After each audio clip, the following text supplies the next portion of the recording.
Good morning students. आज हम exercise 9.3 करेंगे।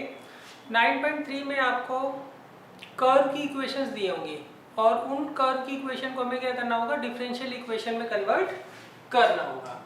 तो देखिए, जब भी आपको कोई कर्व की इक्वेशन दी होती है तो उस केस में हम क्या करते हैं, सबसे पहले ये देखते हैं उसमें कितने आर्बिट्री कांस्टेंट है। जैसे ये आपको इक्वेशन दे रखी है, यहाँ पे दो कांस्टेंट है, एक ए है और एक बी है, आर्बिट्री कांस्टेंट मतलब।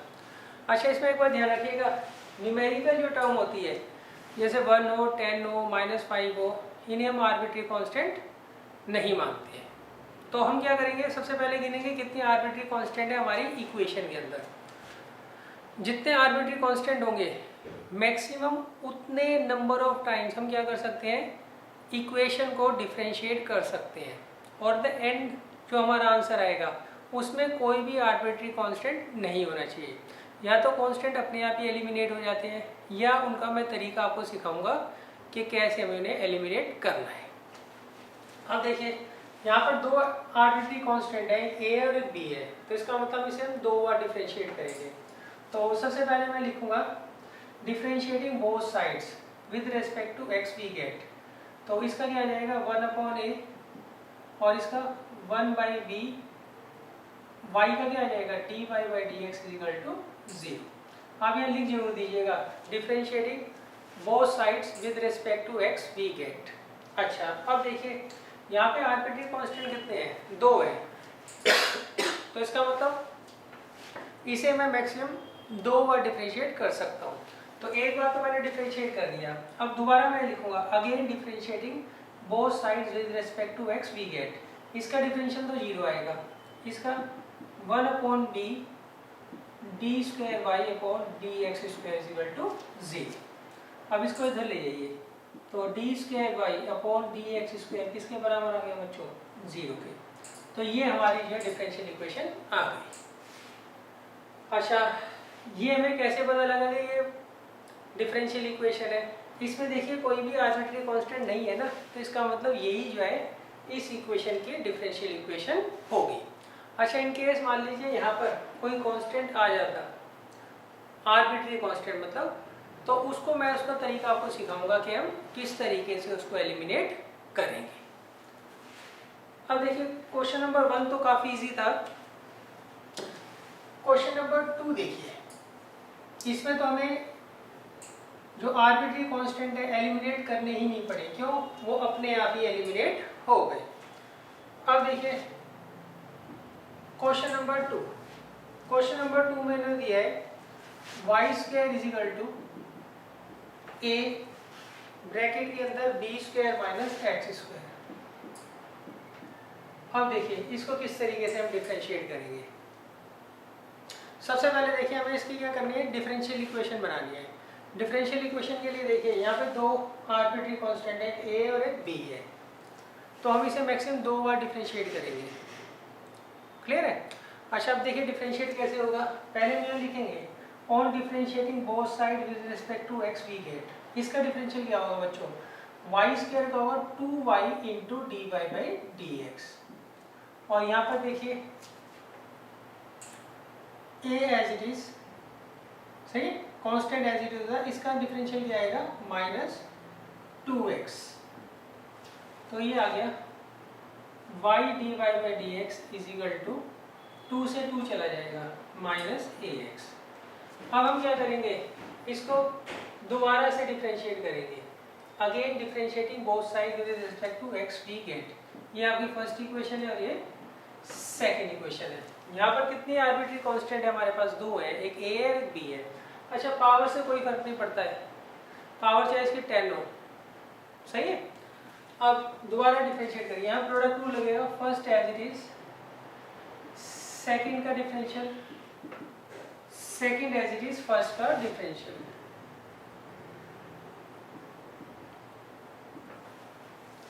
और यहाँ कितना आ जाएगा -a।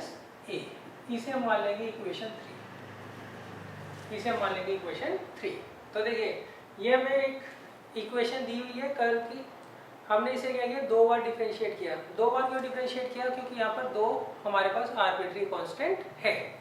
अब देखिए ये जो इक्वेशन हमारे पास बनी है इसमें ए जो है वो हमें एलिमिनेट करना है, ए को हमें क्या करना है, एलिमिनेट करना है। उसके लिए हम क्या करेंगे, या तो इक्वेशन 1 से ए की वैल्यू यहाँ रखेंगे, या इक्वेशन 2 से यहाँ वैल्यू रखेंगे, या यहाँ से ए की वैल्यू उठाकर यहाँ रखिए, या यहाँ से उठाकर वैल्यू यहाँ रखिए।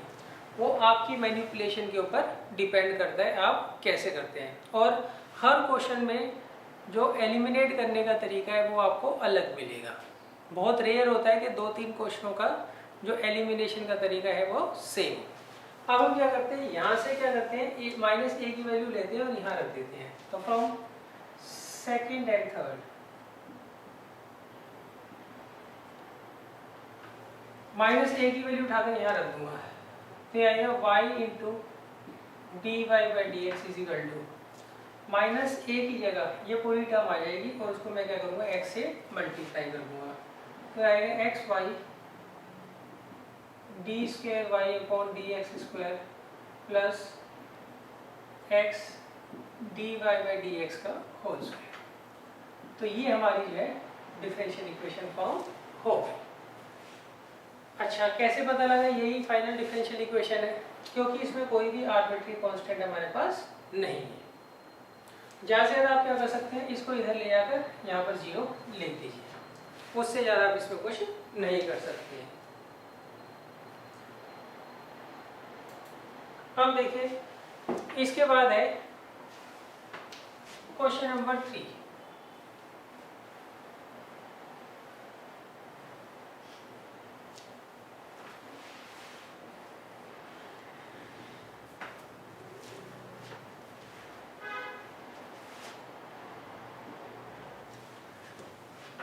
क्वेश्चन नंबर 3 में उन्होंने कहा है, हमें इक्वेशन दे रखी है y is equal to a into ई की पावर 3x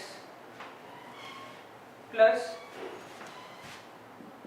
b इंटू ई की पावर माइनस 2x। अब देखिए इसकी हम डिफरेंशियल इक्वेशन कैसे फॉर्म करेंगे।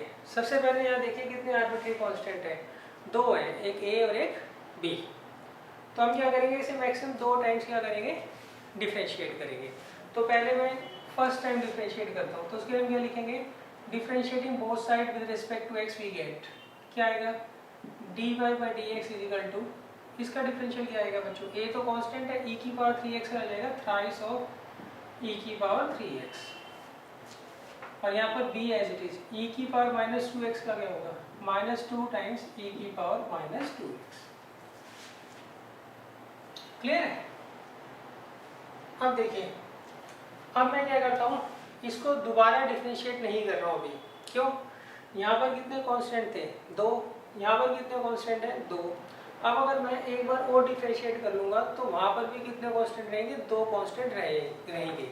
तो एक साथ 2 कांस्टेंट को एलिमिनेट करना बहुत मुश्किल होता है। तो इसके लिए मैं क्या करूँगा, इस इक्वेशन में से एक कांस्टेंट को पहले ही एलिमिनेट कर दूँगा। उसके लिए मैं क्या करूँगा, यहाँ से वैल्यू निकालता हूँ, इसको इधर ले आइए, y माइनस बी इंटू ई की power minus 2x is equal to a times E की पावर 3x। इसकी वैल्यू जो है a इंटू ई की पावर 3x की वैल्यू मैं यहाँ पर रख देता हूँ। देखिए क्या होगा, from first and second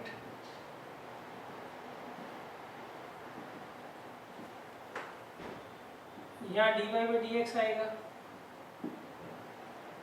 thrice of a into ई की पावर 3x की वैल्यू आपको ये दे रखी है, वो हम यहाँ रख देते हैं।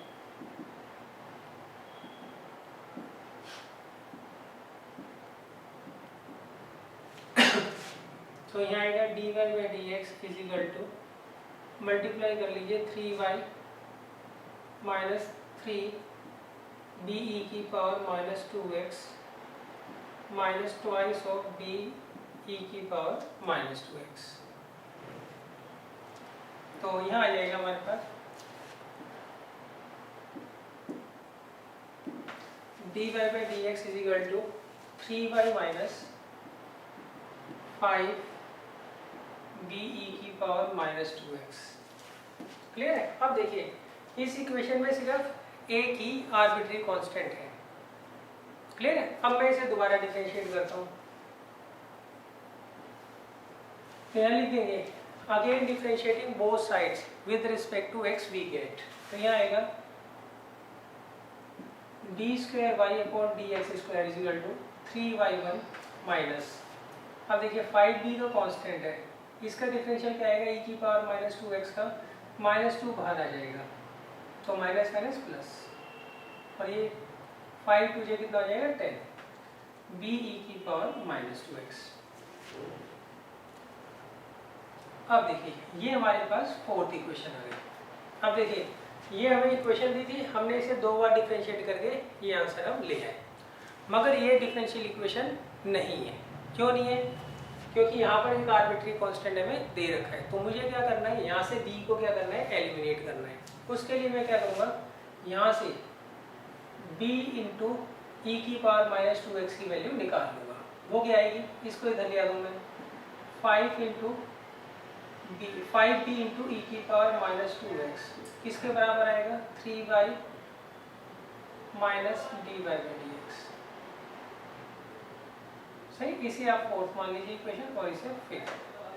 अब यहाँ वैल्यू रख देते हैं, फ्रॉम फोर्थ एंड फिफ्थ, तो आएगा d square y upon d x square is equal to 3y1।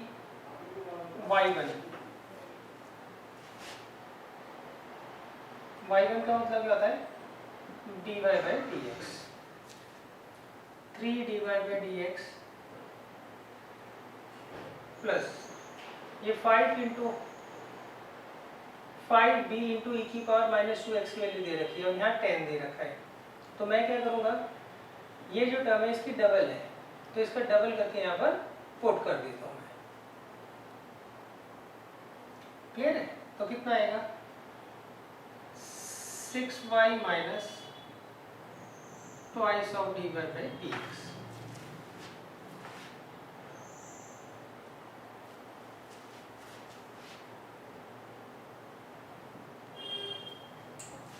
अब देखिए इसमें फर्दर कोई टर्म ऐड हो सकती है, हाँ ये दोनों ऐड हो जाएगी, तो यह आएगा d square y upon d x square is equal to 3 में से 2 गया 1, d Y by D x plus 6। ये हमारा फाइनल आंसर आ जाएगा।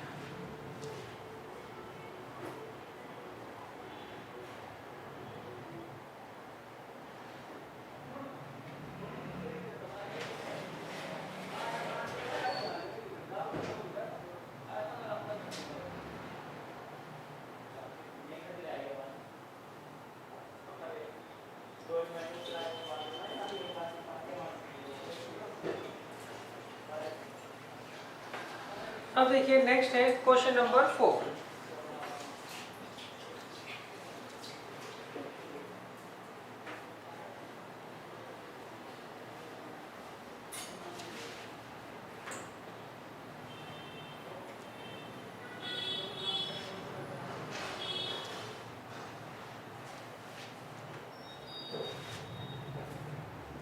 देखिए क्वेश्चन नंबर 4 में मैंने कहा है, इसमें मेरी क्वेश्चन दे रखी है y इज इक्वल टू ई की पावर 2x और ब्रैकेट के अंदर दे रखा है a प्लस bx।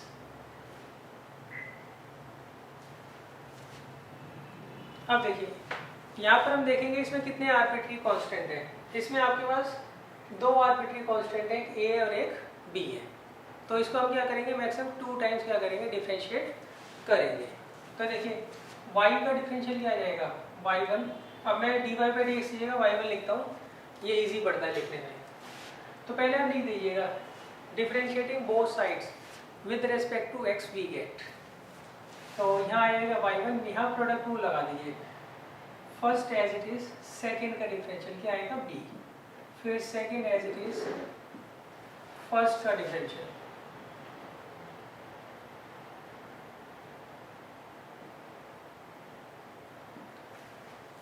अब देखिए इस तरह का कोई क्वेश्चन अगर आए कि आपने एक फंक्शन को डिफरेंशिएट किया और उस फंक्शन की या तो पूरी की पूरी टर्म रिपीट हो रही हो या कोई फ्रैक्शन रिपीट हो रहा हो, तो आप उसकी वैल्यू पुट कर दीजिएगा। जैसे ये देखिए ये किसके बराबर है, y के बराबर है, तो आप यहाँ पर y की वैल्यू जरूर पुट कर देना, उससे कैलकुलेशन आपकी काफ़ी इजी हो जाएगी। a प्लस बी एक्स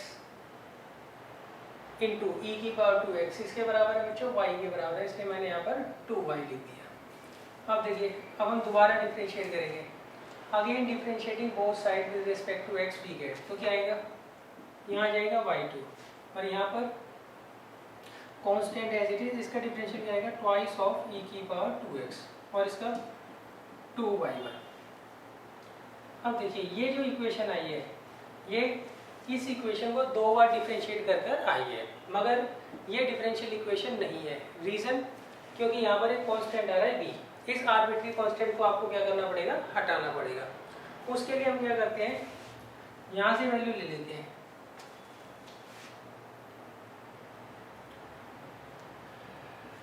किसकी, b इंटू ई की पावर 2x की, वो क्या आएगी, 2y इधर चला जाएगा, तो यहाँ आएगा y1 minus 2y is equal to b times E की पावर 2x, और इसे हम मान लेंगे थर्ड इक्वेशन। तो फ्रॉम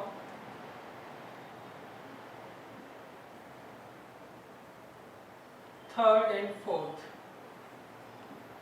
इक्वेशन क्या आएगा बच्चों, यहाँ तो y2 रहेगा और इसकी वैल्यू हमने निकाली है, तो उसको क्या करेंगे, 2 से मल्टीप्लाई कर देंगे।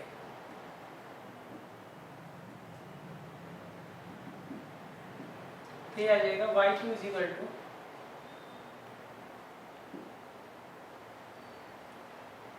4y1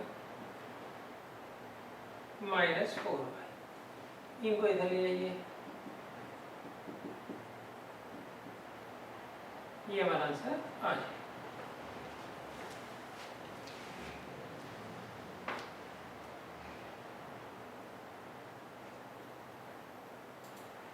अब देखिए नेक्स्ट है क्वेश्चन नंबर 5।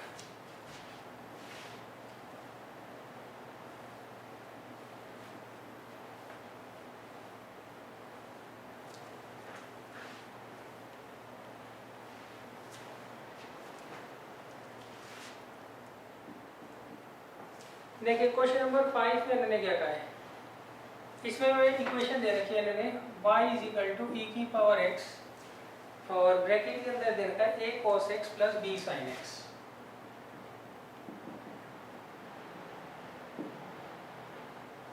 अब देखिए यहाँ पर हमारे पास कितने आर्बिट्री कांस्टेंट है, एक a और एक b है, तो हम क्या करेंगे, इसे मैक्सिमम 2 टाइम्स क्या करेंगे, डिफरेंशिएट करेंगे। तो पहले हम लिखेंगे differentiating both side with respect to x we get, तो यहाँ क्या आएगा y1 इज इक्वल टू, यहाँ प्रोडक्ट रूल लगेगा, first as it is second का डिफरेंशियल क्या आएगा, minus a sin x plus b cos x, फिर सेकेंड एज इट इज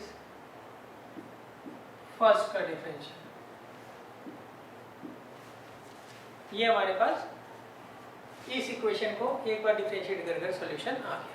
अब देखिए अगर इस टर्म में कोई चीज़ ऊपर से आपको दिख रही है कि कॉमन है, तो उसकी वैल्यू जरूर रख दीजिएगा। जैसे देखिए ये किसके बराबर है, ये y के बराबर है, तो मैं इसकी क्या करूँगा, वैल्यू यहाँ पर रख दूंगा।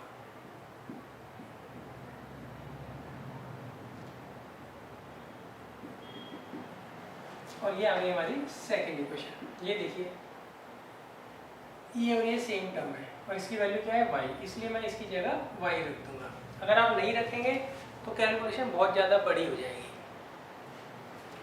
अच्छा, अब आप दोबारा डिफरेंशिएट करिए, लिख जरूर दीजिएगा, again differentiating both sides with respect to x we get, क्या आएगा, y2 इज इक्वल टू, इसमें दोबारा से प्रोडक्ट रूल लगेगा, first as it is second का differential minus a cos x minus b sin x plus first as it is second का differential,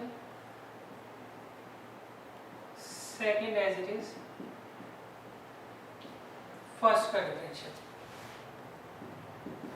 और यहाँ पर y का डिफरेंशियल क्या जाएगा, y। अब देखिए आप दोबारा से देखिए, अगर कोई चीज़ रिपीट हो रही है या किसी टर्म की आप वैल्यू निकाल कर रख सकते हैं तो आप जरूर रखिएगा। हम ये देख रहे हैं, ये जो टर्म है ये तो इससे मैच करती है, सिर्फ माइनस के साइन का ही डिफरेंस है। तो y2 किसके बराबर रहेगा, e की पावर x, और इसकी जगह सॉरी इस पूरे की जगह क्या आ जाएगा माइनस y। अब इसकी वैल्यू देखिए कहाँ से निकालेंगे आप, वो आप यहाँ से निकाल लेंगे। सही, क्या आएगी, इसको इधर ले जाएंगे तो y1 माइनस y, तो इसकी जगह आ जाएगा y1 माइनस y, तो आ जाएगा y2 is equal to 2y1 minus 2y। इन सबको इधर ले जाइए तो ये आएगा y2 minus 2y1 plus 2y is equal to 0। ये हमारी इक्वेशन आ जाएगी। क्लियर है? तो अब देखिए ये जो इक्वेशन आपकी आई है इसमें कोई भी आर्बिट्री कांस्टेंट नहीं है, इसलिए ये जो है इस इक्वेशन का क्या होगा, डिफरेंशियल इक्वेशन होगी।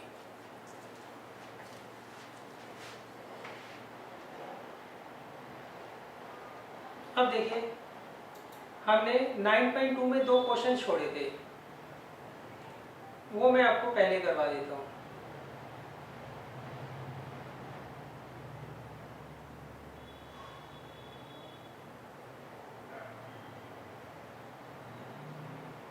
देखिए क्वेश्चन नंबर 11 में कहा था इन्होंने 9.2 एक्सरसाइज में, the number of arbitrary constant in a general solution of a differential equation of fourth order are. देखिए इसमें मैंने कहा है, पहले तो मैं आपको रिलेशन समझा देता हूँ। देखिए ये जो डिफरेंशियल इक्वेशन है सेकेंड ऑर्डर की है, तो इसका जो रिलेशन था, फंक्शन था, जो इक्वेशन थी कर्व की, उसमें कितने आर्बिट्री कांस्टेंट होंगे, 2 होंगे, क्योंकि अगर ऑर्डर 2 है तो इसका मतलब हमने जो इक्वेशन दी होगी उसको 2 बार डिफरेंशिएट किया होगा, और जब हमने 2 बार डिफरेंशिएट किया है तो इसका मतलब क्या होता है, उसमें 2 आर्बिट्री कांस्टेंट रहे होंगे। तो अब क्वेश्चन नंबर 11 में उन्होंने कहा है आपको एक डिफरेंशियल इक्वेशन दे रखी है और उसका ऑर्डर 4 है, जैसे इसका ऑर्डर 2 है ना वैसे इसका ऑर्डर 4 है, तो आपको ये बताना है उसमें कितने आर्बिट्री कांस्टेंट रहे होंगे जनरल सॉल्यूशन में। ये ऊपर वाला जनरल सॉल्यूशन कहलाता है, ये डिफरेंशियल इक्वेशन कहलाती है। सही, अगर इसका ऑर्डर 4 है तो इसका मतलब ऊपर कितने कांस्टेंट रहे होंगे, 4 आर्बिट्री कांस्टेंट रहे होंगे। तो इसका मतलब क्वेश्चन नंबर 11 का जो आंसर है वो क्या होगा 4। 12th question, the number of arbitrary constant in a particular solution of a differential equation of third order. देखिए ये पर्टिकुलर सॉल्यूशन है, इन्होंने कहा आपको एक डिफरेंशियल इक्वेशन का पर्टिकुलर सॉल्यूशन दे रखा है और इसका ऑर्डर 3 है, तो इसमें कितने आर्बिट्री कांस्टेंट होंगे। इसमें जो डिफरेंशियल इक्वेशन हमारे पास होती है उसमें कोई भी आर्बिट्री कांस्टेंट नहीं होता है। आर्बिट्री कांस्टेंट किस में होता है, जो उसका जनरल सॉल्यूशन होता है, जो उसकी कर्व की इक्वेशन होती है। कर्व की इक्वेशन में या जनरल सॉल्यूशन में जितने आर्बिट्री कांस्टेंट होंगे उतनी बार हम क्या करते हैं, डिफरेंशिएट करते हैं, और उतने ऑर्डर की डिफरेंशियल इक्वेशन हमारी बनती है। अच्छा, डिफरेंशियल इक्वेशन के अंदर कोई भी आर्बिट्री कांस्टेंट नहीं होता है, क्यों, उनको हम पहले ही एलिमिनेट कर चुके होते हैं। अब देखिए इसमें मैं आपको 2 एग्जांपल्स करवा रहा हूँ।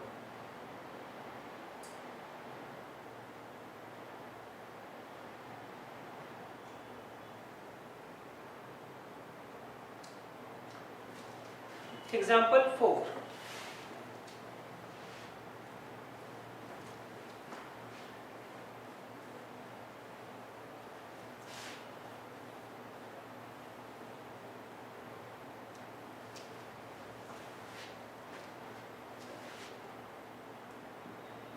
एग्जाम्पल 4 में उन्होंने कहा है form the differential equation representing the family of curves. देखिए ये आपको एक लाइन की इक्वेशन दे रखी है, तो आपको क्या करना है, इसकी डिफरेंशियल इक्वेशन फॉर्म करनी है। तो काफ़ी इजी है, इसमें एक ही आर्बिट्री कांस्टेंट है m, तो हम इसे एक ही बार डिफरेंशिएट करेंगे। तो मैं लिख दूंगा on differentiating both side with respect to x we get, क्या आएगा, dy/dx is equal to m।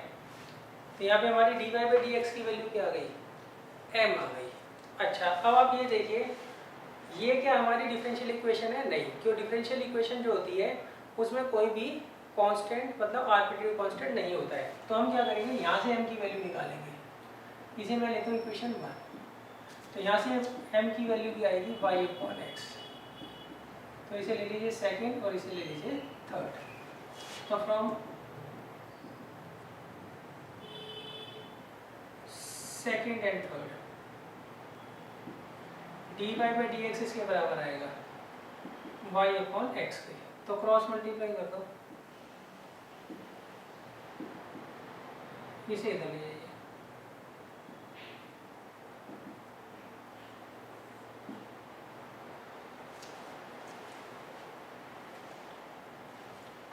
अब देखिए एग्जाम्पल 5। एग्जाम्पल 5 में इन्होंने कहा है form the differential equation representing the family of curve y is equal to a sin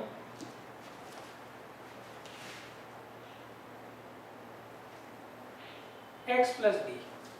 अब देखिए हमें इसकी क्या करनी है, डिफरेंशियल इक्वेशन फॉर्म करनी है।